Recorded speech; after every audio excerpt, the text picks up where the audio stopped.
Hi.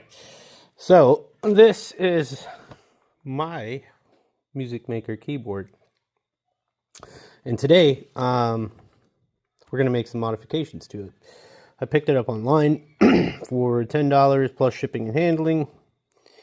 Runs on 2 AA batteries, and I am starting off this series with circuit bending. So this is your first time into learning about modifications and circuit bending. This is a good time to get in. So I think I'm going to run through 7 different points on this device at which I can modify it and make it better, because right now it just makes these noises.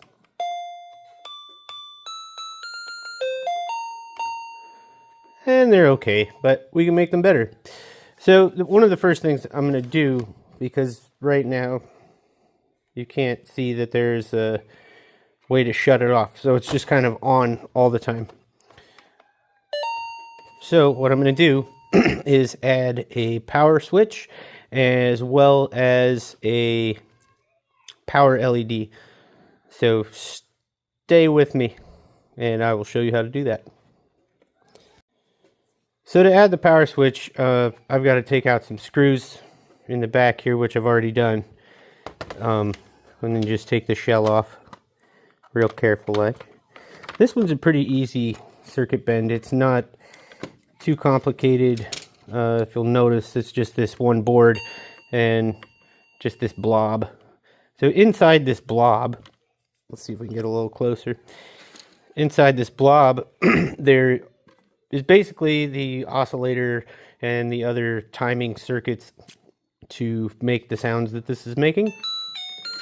And there's just a few components. There's a speaker, and then here you can see that there's a capacitor, like an electrolytic capacitor, so 3.3 microfarad, and then there are 2 other ceramic disc capacitors here and here, and there's this audio transistor, which is what is actually amplifying the signal of the of the keyboard itself, and then it's amplifying the signal that's being sent from inside this blob.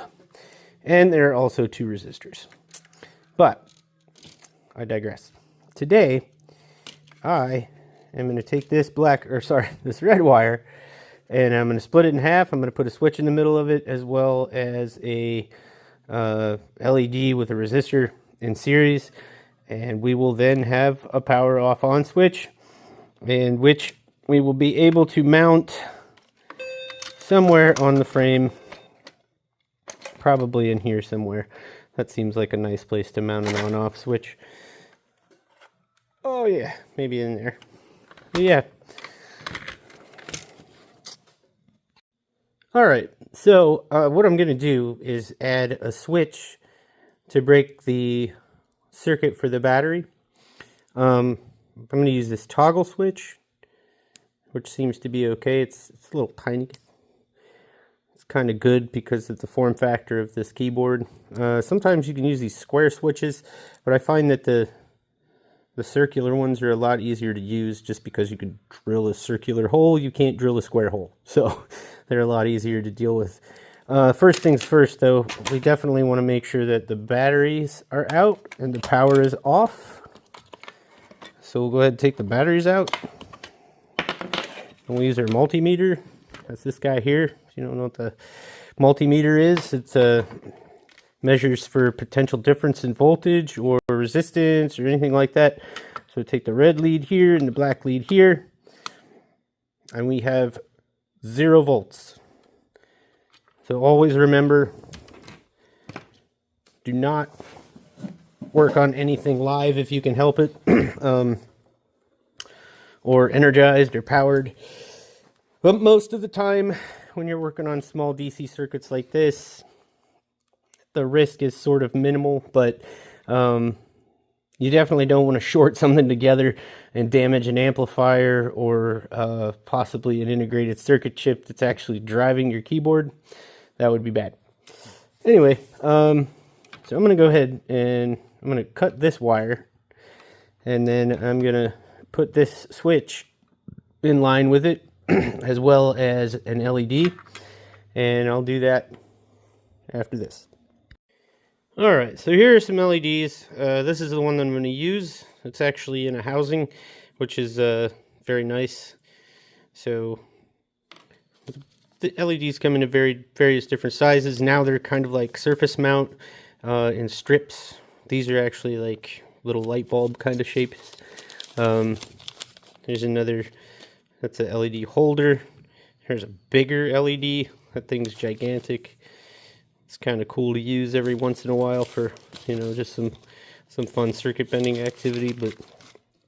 But for the sake of what we're doing here, I kind of want to make a decent looking end result. So we're just going to use this green LED with the holder.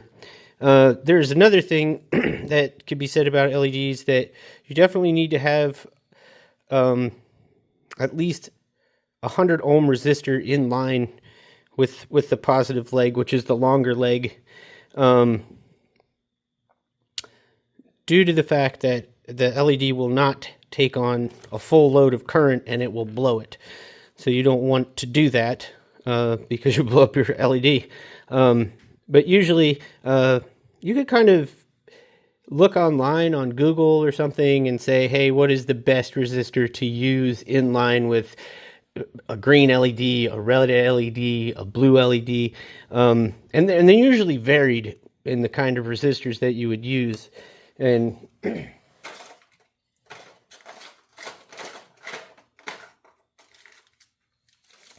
right here are some resistors. They come in packs like that when you order them. You can order them on Amazon. You can order them on Tay Electronics. These ones are 100K, which is a lot. That one's 330K. Also a lot. But today I think we're gonna be okay with 1K. And really what that's gonna do is just affect the brightness. So if you want a really, really bright LED, low resistance. Dad! Alright, so I'm gonna take this switch. I'm gonna put it right here. But before I do that, I gotta take off the hardware. There's a nut, lock washer, and another flat washer with a lock on it. If you can see that little tab. Generally, if you drill a little hole that would fit that tab, you could lock that into the body right here. I usually don't do that. But what I'm going to do is take my micrometer and I'm going to measure the diameter of this shaft. That's what I said. And I'm going to see what size hole we need to drill. So, if you don't have a micrometer, you can kind of estimate. This is measuring in inches and millimeters, so we'll switch to millimeters. This has a 4.4 millimeter shaft, and I have a step bit, which is pretty decent if you're doing things like this, because step bits are quick and dirty if you don't have a drill bit set. That's 3.3 millimeters on the third step, 4.1, 4.9. So we're probably going to count 4 steps on the step bit, so that way we can get good placement. But I would just use general like cordless drill like this one to go ahead and put the hole in the side of this keyboard. So really, I'm kind of eyeballing it, but I can find maybe a hole that's not right around this bend, maybe on the flat part, somewhere in the middle, but not too close to the bottom, because I want that the switch body to float and not touch anything. We're gonna go 5 steps.